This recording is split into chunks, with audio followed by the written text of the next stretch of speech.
It began before sunrise on the 1st of August 2025. Beijing awoke not to birdsong, but to the piercing clang of emergency sirens.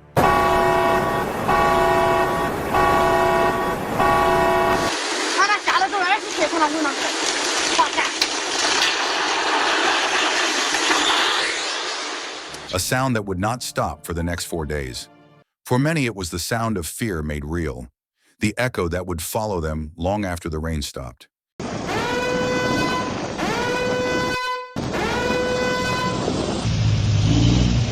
In the capital's narrow alleys and in mountain villages miles away, a single message thundered on repeat: evacuate now, or face total inundation.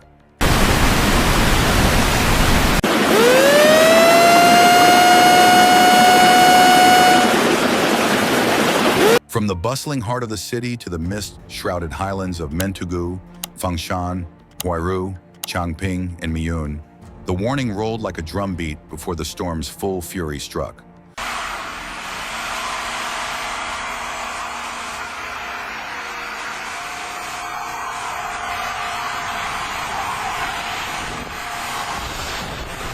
But soon, warning gave way to chaos.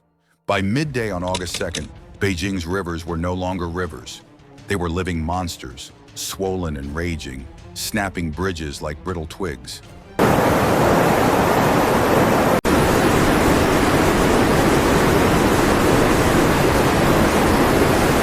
Ancient stone spans, steel giants, even newly built overpasses, all surrendered to the flood in seconds. Chunks of concrete and twisted metal plunged into swirling brown depths, vanishing as if the city itself were being erased. In the highland villages, whole neighborhoods perched on slopes vanished as if erased from memory. One moment, a row of homes stood proud above the valley. The next, they were nothing but splinters in the current. Flash floods, thick with mud, carved through streets like blades, peeling away asphalt as if it were wet paper. The road out? Gone. Landslides triggered by rain-soaked slopes obliterated the narrow ribbons of tarmac connecting rural hamlets to the city.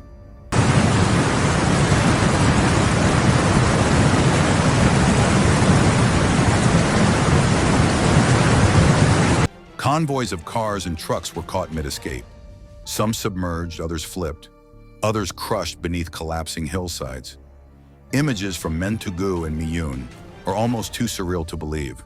Buses half submerged in swirling currents, cars stacked like children's toys in grotesque heaps, their headlights flickering underwater, like a city gasping for breath.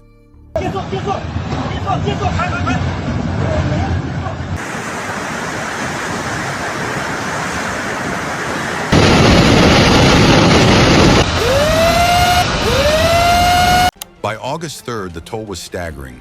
242 bridges destroyed, over 24,000 homes gone, and more than 80,000 people displaced.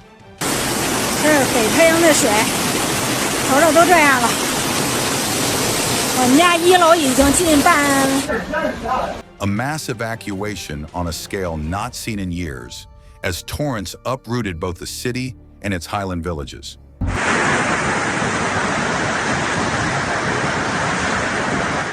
From crowded urban districts to remote hilltop settlements, families fled, some on buses, others in farm trucks, many on foot. Streets turned into escape routes, choked with headlights cutting through the storm's gray curtain.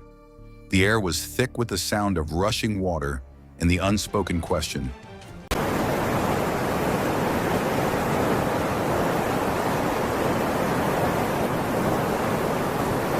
will there be anything left to come back to? Where do tens of thousands of people go? Stadiums, schools, municipal halls, all emptied of their normal life, became shelters.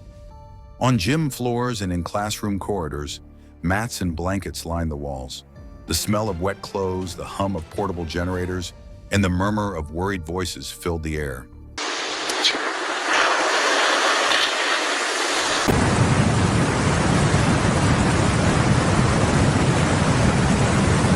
Officials say this rapid relocation helped limit casualties.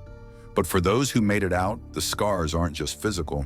The loss of homes, of roads, of the familiar landscape is immeasurable.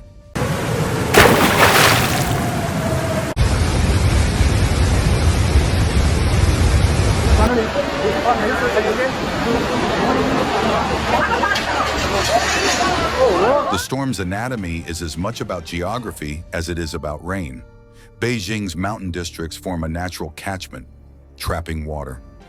Every drop that fell on those high ridges raced down into narrow gorges and stream beds, building unstoppable torrents. By the time the water reached the valleys, it carried entire trees, rocks the size of trucks, and the debris of shattered villages. In the hills, torrents carved new channels where none existed. Foundations that had stood for decades crumbled in seconds. Rescue teams spoke of hearing the roar of water long before they saw it, like an oncoming freight train in the dark. And then silence. Not the peaceful kind, the ominous silence of isolation. In many remote zones, electricity was gone. Phone lines, dead. Roads, erased. The only way in or out was by air or on foot. Helicopters ferried supplies, plucking the stranded from rooftops. Volunteers, their boots sinking ankle-deep in mud, carried the elderly through knee-high water. But the storm wasn't finished. On August 4th, meteorologists warned that the system was holding steady and might dump even more rain over the second half of the week. For already saturated slopes, that could mean fresh landslides.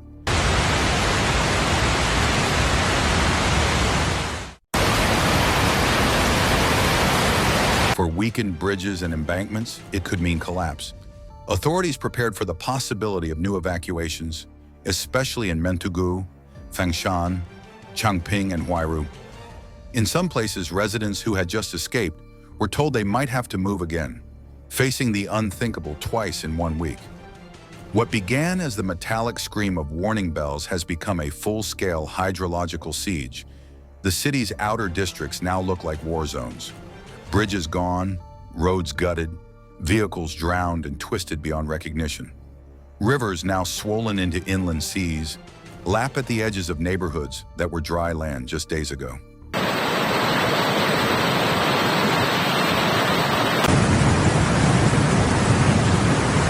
The numbers 80,000 displaced, thousands of structures lost, only scratch the surface. The real measure of this disaster lies in the faces of those standing in the rain, eyes fixed on the horizon, watching the place they called home disappear under the flood. And as I speak, Beijing teeters on the brink of survival and a deeper catastrophe. The rain has not stopped, the rivers have not calmed, and the highlands, those beautiful, treacherous highlands, still funnel water toward the city with unstoppable force.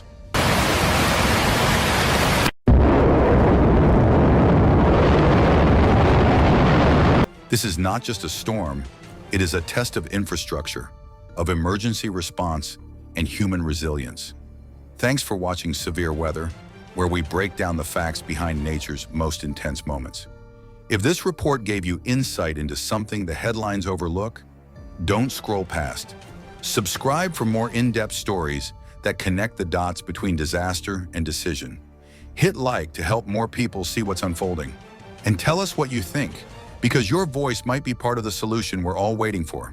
Stay aware, stay connected, and stay hopeful, even when the rain keeps falling.